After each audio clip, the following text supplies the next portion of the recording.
Well, thank you everybody for joining us. We really appreciate you taking the time out of your day. Presumably, if you are here, you understand that the MLC had a distribution last week, and hopefully you got paid and you're here to learn how to um, understand what you got paid. So the way that today's webinar is going to work is Sydney and I will both have a couple brief decks. First, I will run you through how to find and download your royalty statements in your MLC member portal. And then I'll kick it over to Sydney, who will also show you a brief deck on how to read and interpret the data in the royalty statement you've just downloaded. From there, we will open it up to a general Q&A. Two quick notes on that. I will also remind you before we get into the Q&A, but excuse me. This is a pretty, pretty focused Q&A today, all about interpreting royalty statements, how to download them. If you have more general MLC questions, we do have other webinars that are more general facing, Q&As about what we do and what we don't do. We also will be refraining from discussing any specific questions about your individual member account. We don't want to share your information with the group. We will ask you to reach out to us directly if that's the case. And then as well, as that note, once we jump to the Q&A portion, we will be shutting down this chat box. We'll ask you to share any questions you have in the Q&A box. So again, focused questions, and we will be using the Q&A box. You guys will have great questions after our presentation, and we don't want to miss any of them. So please make sure that we see them. That being said, I am going to share my screen, which is always my favorite, kidding, part of this whole process. So Sydney, I will ask you to confirm if you can share, if you can see my screen. Right. Yes, I can. You got it, Sean. All right, fantastic. Thanks, Sydney. Yeah. Let us get into it. So we are the MLC. Hopefully you know that. Otherwise, I'm wondering how you got here. We are the Mechanical Licensing Collective, and again, we really appreciate you taking the time to connect with us today. If you like what you see, if you find Sydney and I very charming, if you like any of the content that we share, we have a number of social media accounts. We would love for you to give us a like, share, subscribe, and follow on LinkedIn, Instagram, X, formerly Twitter, Facebook, and YouTube. I'll personally shout out Instagram. I'm a big Instagram Reels scroller, and the content there is great. And also, you can find many archived versions of this and other MLC webinars on our YouTube channel. So quick reminder there, if you have any questions here or you don't screenshot something quick enough, you can always find another version of this webinar on YouTube for your future reference. So with that said, let's talk a little bit about MLC distributions and how they're comprised. You may have heard us talk about terms like snapshots or our 75-day distribution cycle, and it's important to keep all of that in mind as you best understand what you just got paid for. So really quickly, we do have an updated distribution schedule on our website. An older version is in the top right-hand corner of your screen. This is updated on our website on a regular basis to let you know exactly what usage month you're getting paid for, in what distribution, in the estimated or target distribution date for each distribution. Now, what does that all mean, though? These dates are based on the MLC's 75-day distribution cycle. And to give you sort of an example of how the timeline in the top left-hand corner of your screen works, think of it like this. If you are looking to get paid for January usage, the first date you need to keep in mind is February 10th. This is where our distribution cycle starts with the close of the January usage period. On or around the 10th day following the close of that month is when we take what we call a snapshot. This is an indicator of all of the works registration and ownership information in the MLC's database. This is what we use to match what we receive from the DSPs in usage files on a monthly basis and how we know what to pay and who to pay. So number one, if you're looking to get paid for January, make sure that by February 10th, your information is up to date in the MLC's public database. We will also ask that you keep your banking information up to date. We close the ability to update your banking information between the 3rd and 14th of each month. This is to ensure that as we prepare for a coming distribution, the MLC has all of the proper banking information we need on file to pay you, and that money is going to go through to you. So please be sure that, again, by the beginning of that month, that banking information is up to date. Finally, day 75 is when you will get paid. So this tracks with January usage being paid in April. So mid-April is when you will see January usage, and you can shift that 75-day window down the calendar. That's what you see in the distribution schedule at the top right-hand corner of your screen. Take your screenshots now, but again, all of this will be available on the MLC.com for your future reference.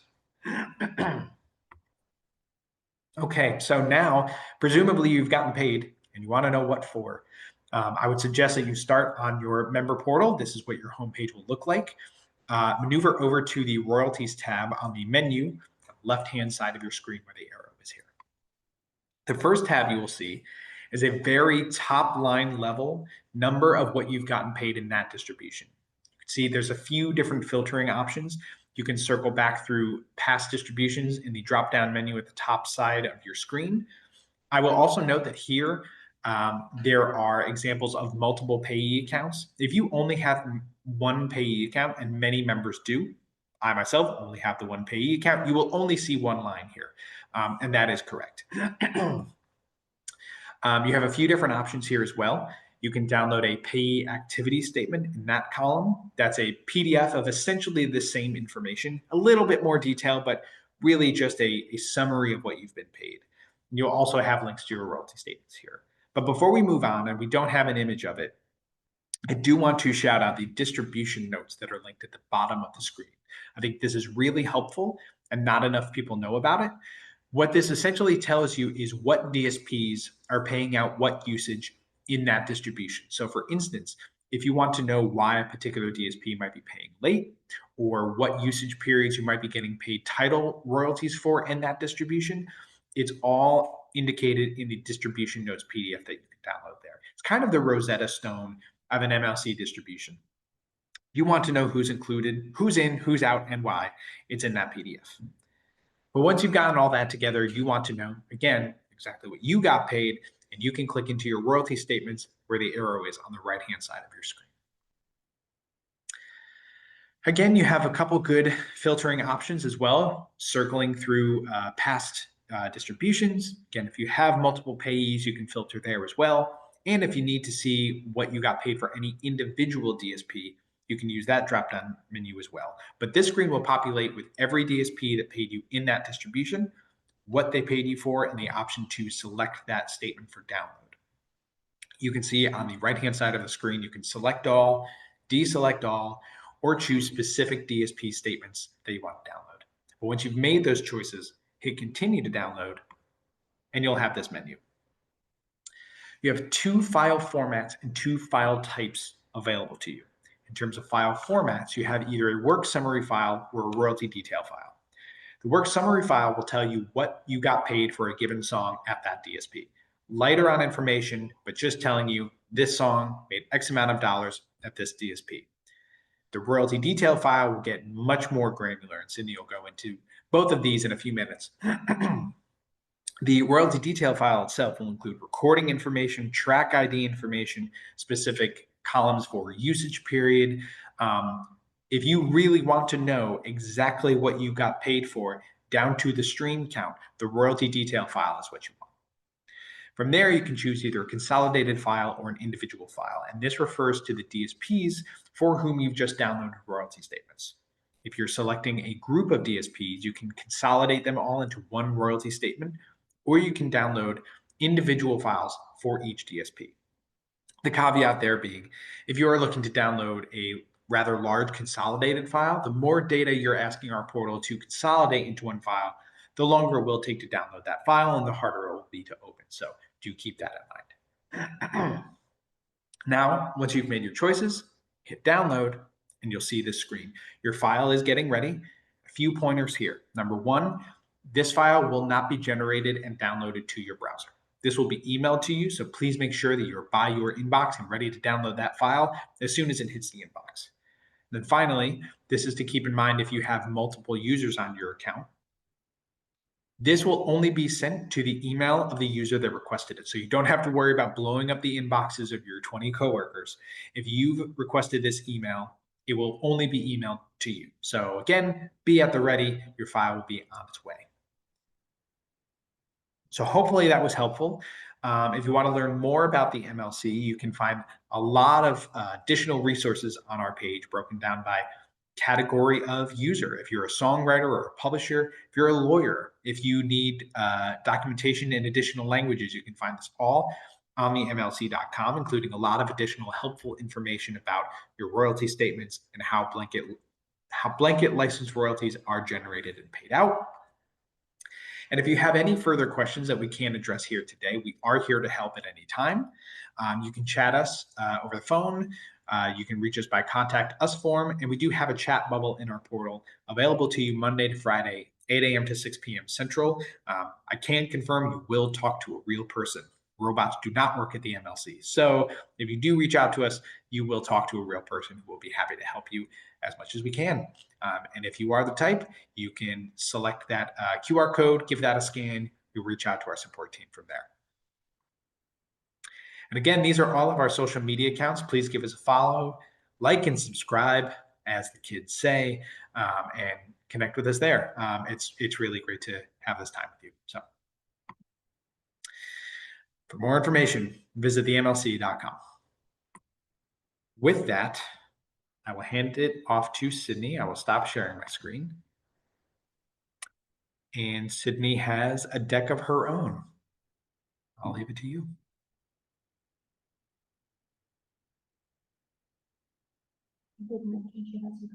Okay. All right. Can you hear me? We can hear you just fine. All right. Apologies if I freeze up a little bit. It looks like I'm experiencing some slight connectivity issues, but if you can hear me now, I will get started on the layout, the statement layout portion.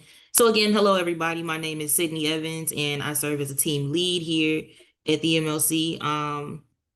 I'm a team lead of royalty and income tracking and rights management here at the MLC. And so now, Sean, it is my turn for my nerves to be wrecked. Let's see. All right, I'm going to share my screen. Can you see my screen? Yes, I can. Success. Awesome. All right, cool. So yeah, as we go over the statement layouts, this is actually the same layout that I'll go over today is also available on the MLC's website. So if you go to the MLC.com and you scroll on to the How It Works tab, there is a sub tab here called Blanket Royalties. You click on that, it takes you to this really helpful page, and it gives you the option to either download the royalty detail statement layout that Sean mentioned, or the work summary statement layout. And so these, it's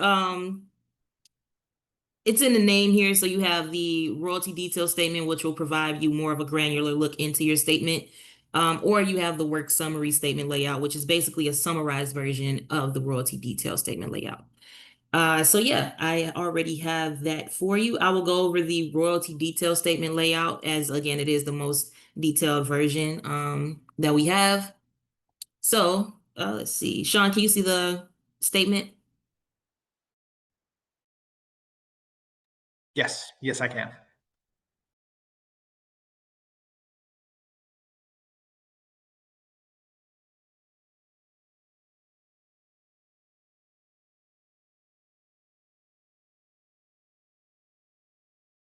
Today, I will not do that to you today. What I will do is just highlight key pieces of information for you. So yeah, let's get started. In this first field type here, you have the distribution information. And so we just had our distribution. Was it July 13th or 14th, Sean? It was last Monday. Yep.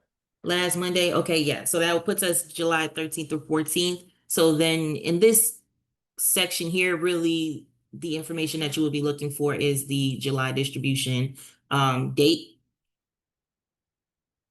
And let's see. So now we have in the next field type, the member and payee information.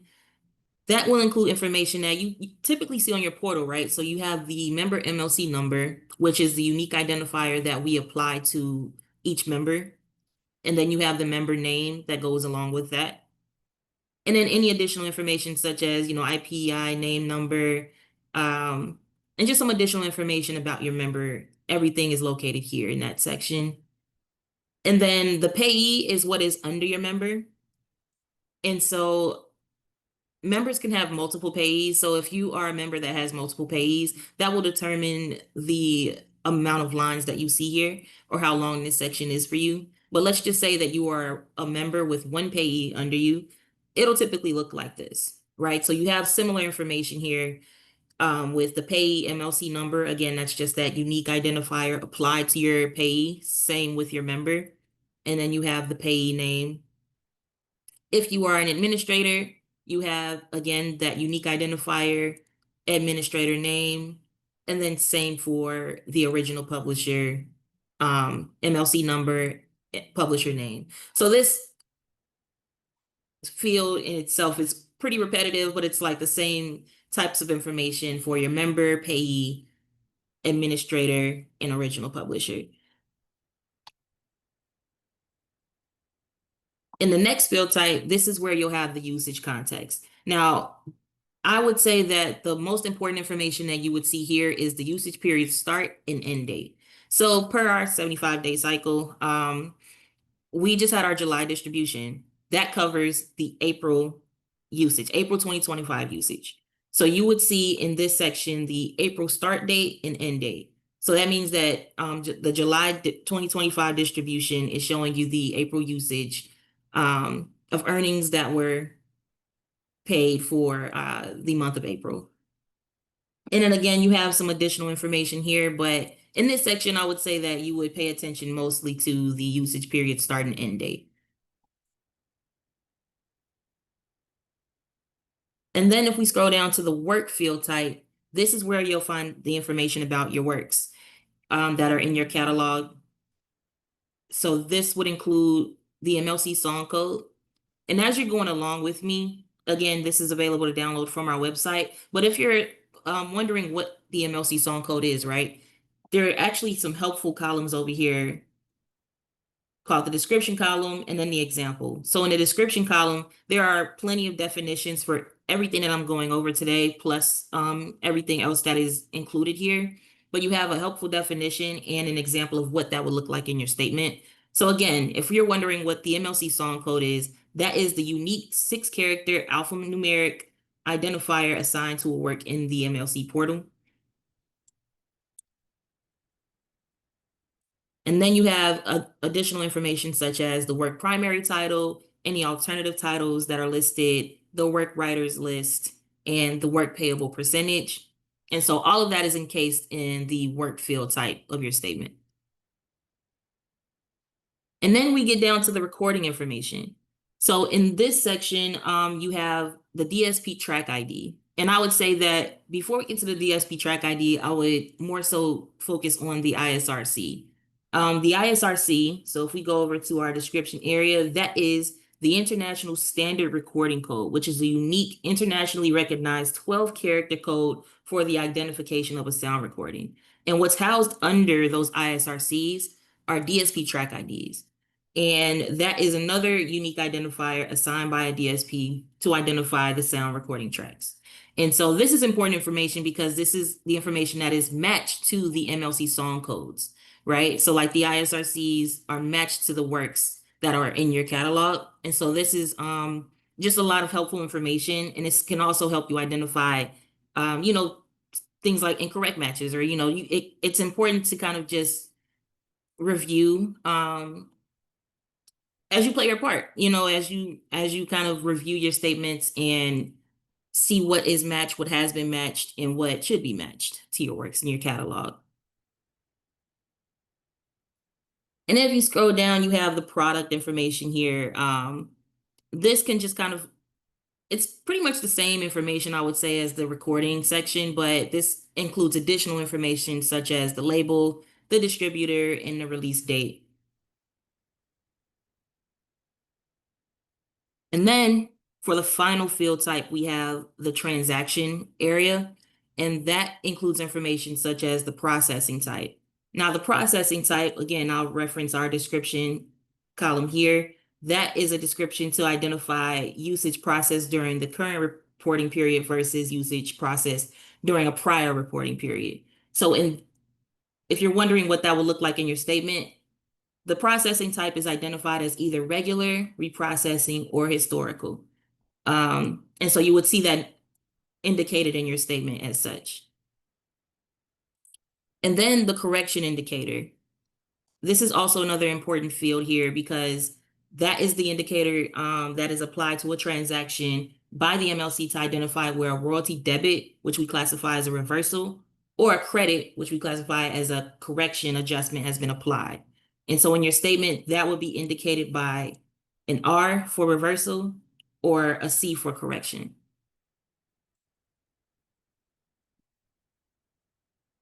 And then you have additional information such as the number of usages.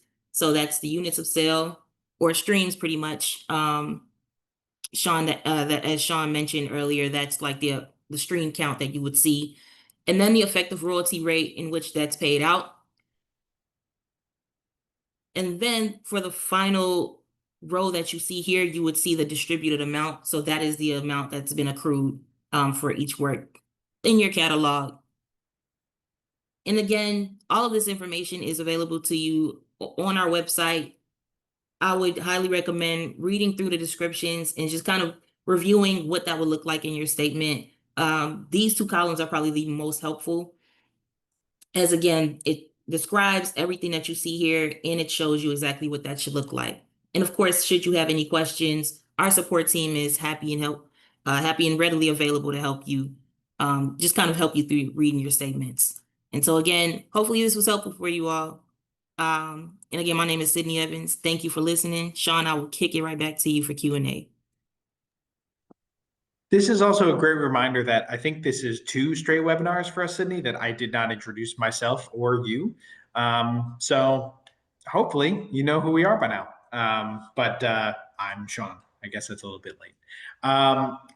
But thanks again, Sydney. That was really great. And again, if anybody has any specific questions about the decks that we have presented, we're going to open it up to the Q&A at this moment. But a lot of the graphics and even the templates that Sydney has provided are available for your later review and download on the MLC's website. So at any time, you can access any information that we are providing you here today.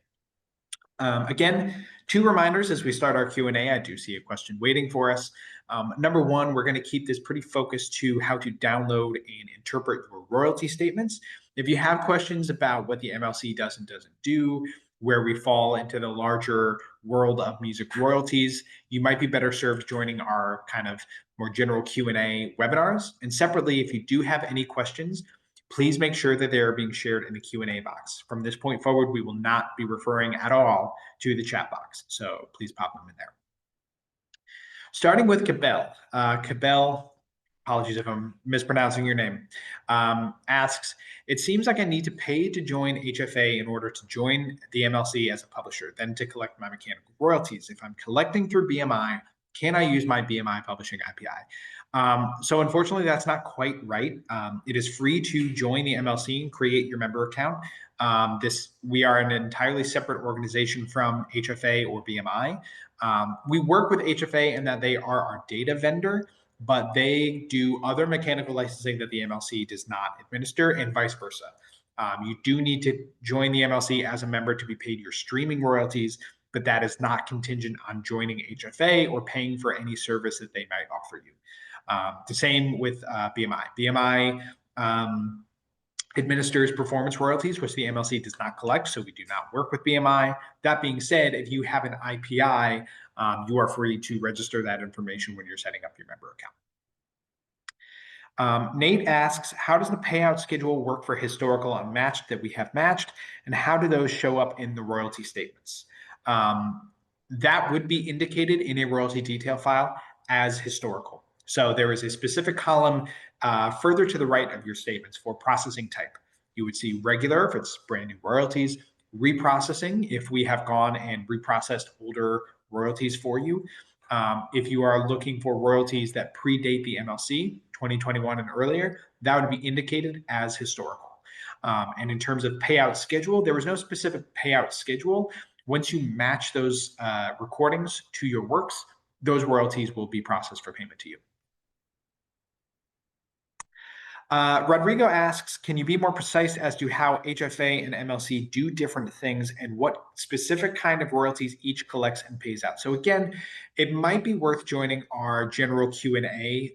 This is a pretty focused webinar on royalty statements.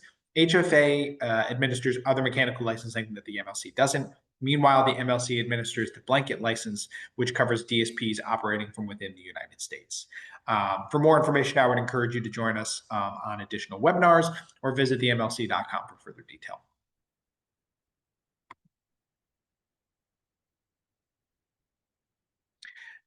Okay, Smudgy asks, if I can't see how to log into my account to see any royalties, and yet under public performance, I see a few of my songs listed, does that mean I'm not currently a member? So you would have to come to the MLC and actively create a member account.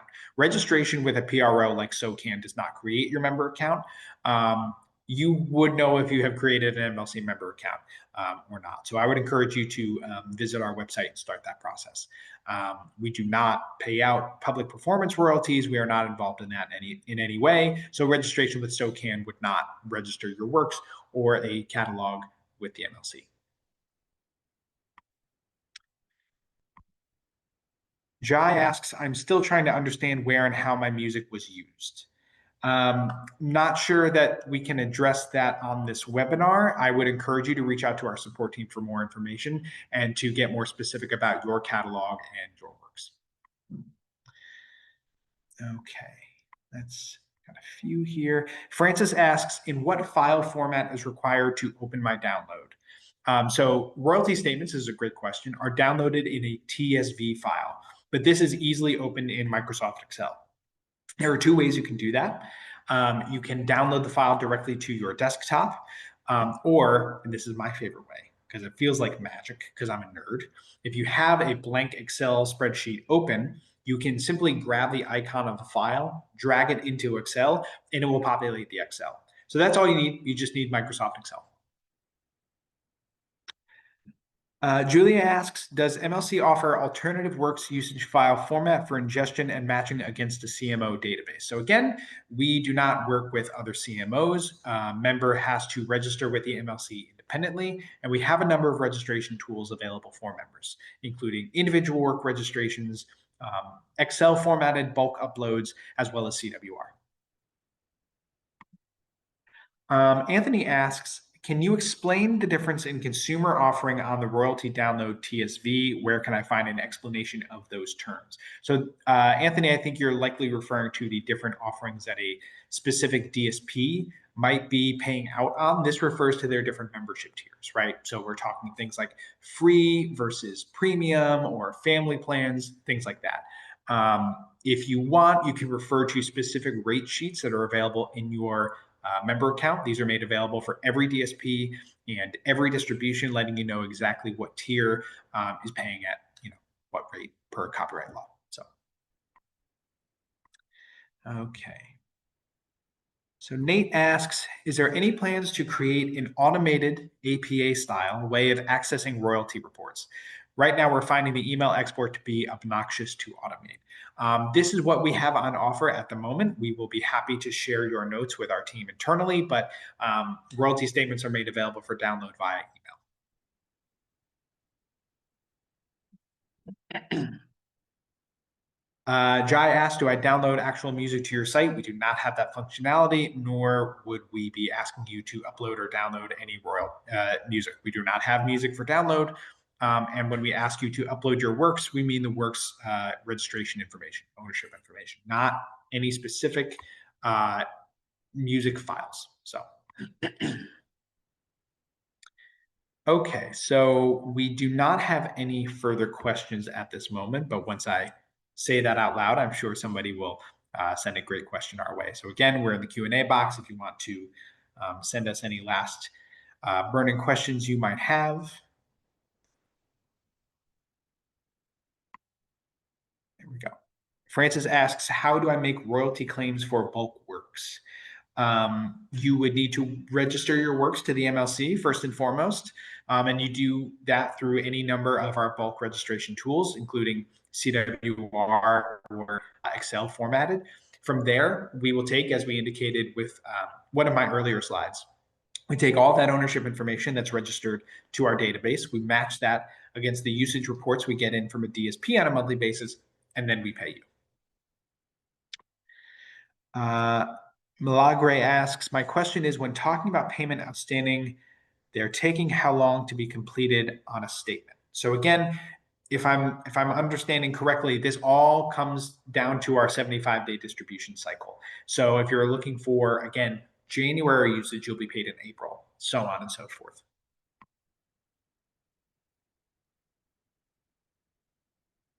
Anthony asks, how far back can you claim for old works?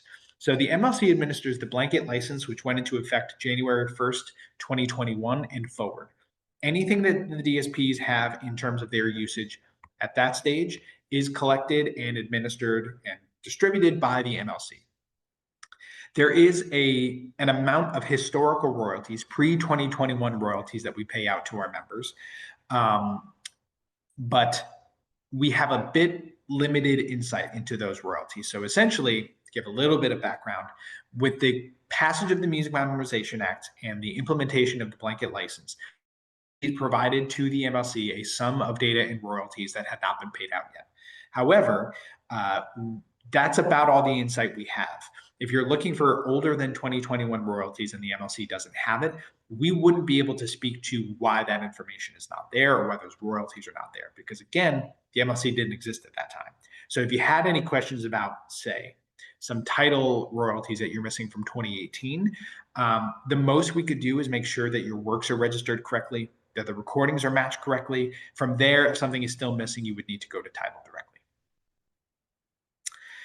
Cabell asks, the songs I found registered to my name is shared with another person. It says there are 0% in shares. Does that mean I own none of the collected monies? Those works are ready for your claiming. So presumably your co-writer had registered those works to our database, but that means that nobody has claimed them. So if you've created your member account, you can use our portal to register your claims to those existing works. And from there, any money that you're due from 2021 and forward will be reprocessed and paid to you. Nobody else has been paid those royalties. Come get them. Peter asks, total newbie here, just trying to get feet wet. Welcome. First webinar, extra welcome. Browse and attend more. So far head swimming, but that will go away with learning. Thank you. Oh, that was just lovely. Thank you, Peter. We are very glad you're here and we're glad that you find this useful. So join us at any time. Rodrigo asks, are all DSP platforms and usages accounted for through the MLC, or are there some DSPs that the MLC does not collect from for whatever reason?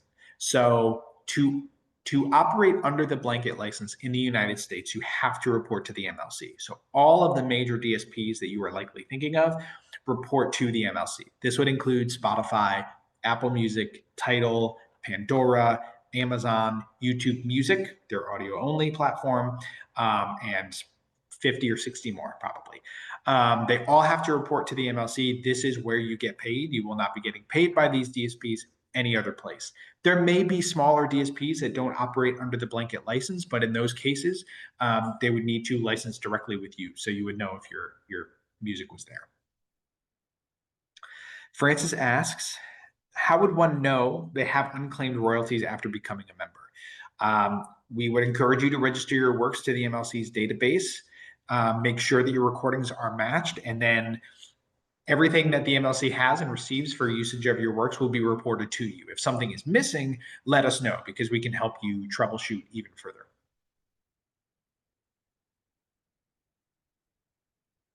Okay, it looks like we might be at the end of our questions. Rodrigo asks, how would we know if something is missing from your royalty statements? That would be actually your question to answer. You would know what usage you have of your works on the DSPs, and if you're not getting paid for it, that would be indicated in your royalty statements, right? We're going to tell you exactly what usage we've received, what ISRCs you're being paid for. If something is missing there, that would be for you to highlight and bring to our attention. Okay. Rima asks, a song was digitally distributed in 2019, but at that time we didn't handle the publishing registration.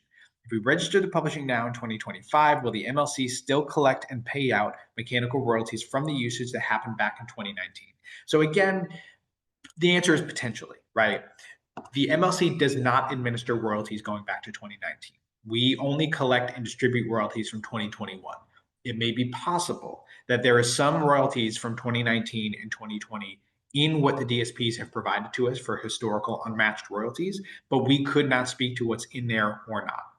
We would encourage you to make sure that your works are registered with the MLC if they haven't been already, that your recordings are properly matched, and we will pay out everything that the MLC has. But if something is still missing from 2019, we would not have any further insight as to why it is missing, because that is information that the DSPs provided to us from before the MLC existed. Rodrigo is asking about some specific DSPs. You can find actually on the MLC all of the notice of licenses that the DSPs have provided to us, meaning if somebody's operating under the blanket license, they have to file a notice with us, and any DSP that operates under the MLC has to file one of those. So Rodrigo, I would actually specifically ask you to go to the MLC.com to search for that information. Off the top of my head, I don't want to mislead you. I can't be sure. So please refer to our website and you can find that information there. Denise asks, songwriter used artist sample 6% of the work. It's also used in a movie. Can the artist register the work with the MLC? So stepping back for a second, what's important is that we are asking rights holders who have a right to mechanical licensing and mechanical royalties to register those works with the MLC. Unfortunately, I could not confirm that, not understanding how the sample was used, what agreements or not your artist has.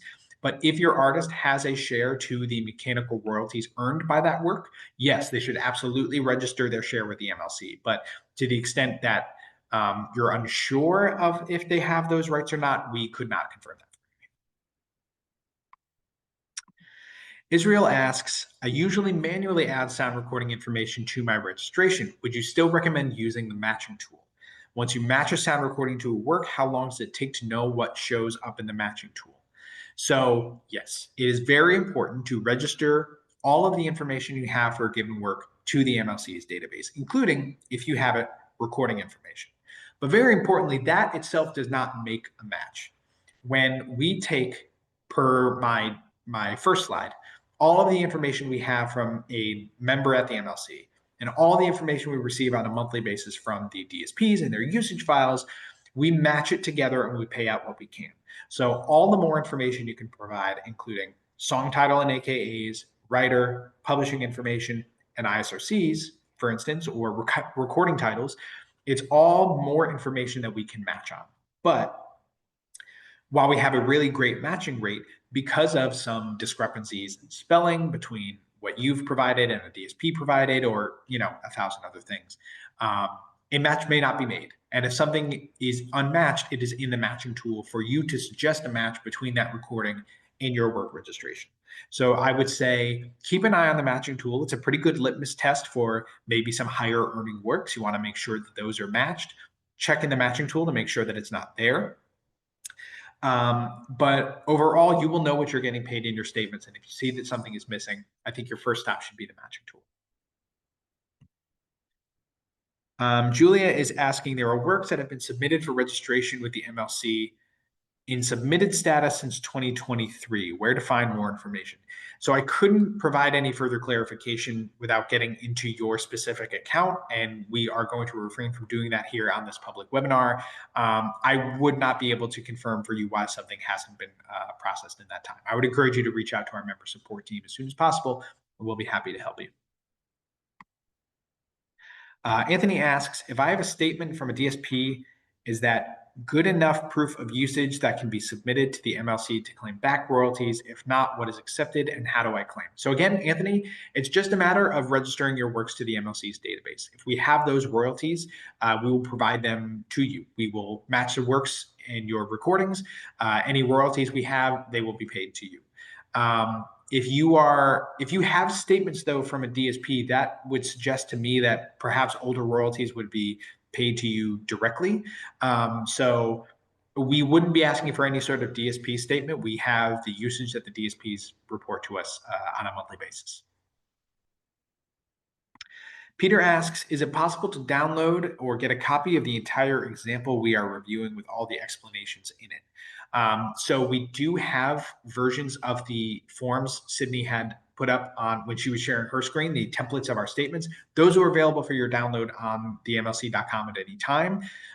We don't have Sydney's expertise and detailed information written out for you, but we do have archived versions of these webinars available on YouTube, where you can visit our shining faces at your leisure and any information that we provided to you there.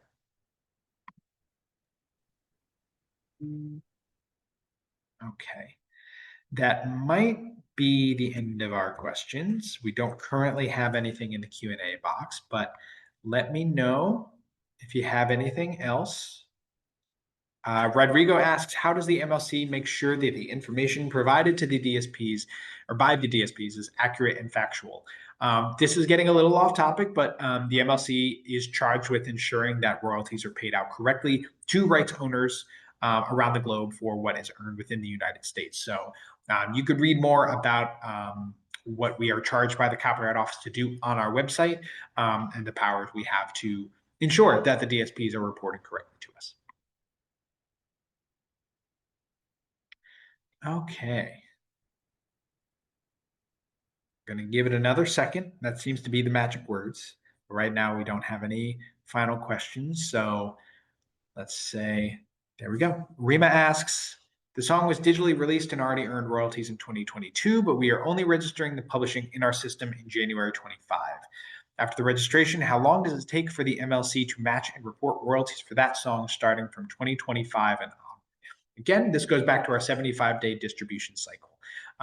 Once you register your work, if you're looking for a particular DSPs or particular usage period within 75 days, once we catch up to those snapshots, we will begin processing those royalties to you. So look for those royalties within 75 days. Steve, it looks like you're asking for some specific information and guidance on your account and usages of your works. I would encourage you to reach out to the MLC support team. We unfortunately cannot assist you on this webinar.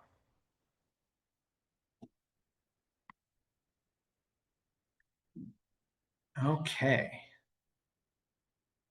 Any other questions? Going once, going twice. Francis asks, regarding matching of works, how can we do bulk matching? So right now, we have the matching tool available for your use in the MLC's member portal, where you can listen to specific links of your works, or recordings of your works, and ensure that they are of your work before you suggest a match. This is what we have available for your use moving forward. Okay. Going once. Right, Peter, we do not have that document available on our website. We do have the templates that Sydney shared. We do not have her explanations written out, but you can utilize previous archived versions of this webinar on YouTube at any time. Okay, any other questions? Going once, going twice. All right, I think we will end it there. Thank you so much, everybody, again, for joining us. We really appreciate the time, and we hope that you found this useful.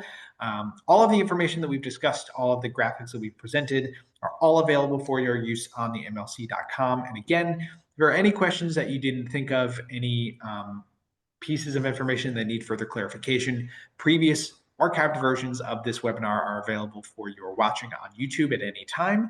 And we are available to help you at any time via the support channels that we discussed earlier. So thanks again. We look forward to hearing from you and have a great rest of your Tuesday. It's Tuesday, right? Tuesday. It is Tuesday, yes. I don't know what day it is. It's too hot to think. Thank you, everyone. Great to see you. Have a great rest of your day. Yeah,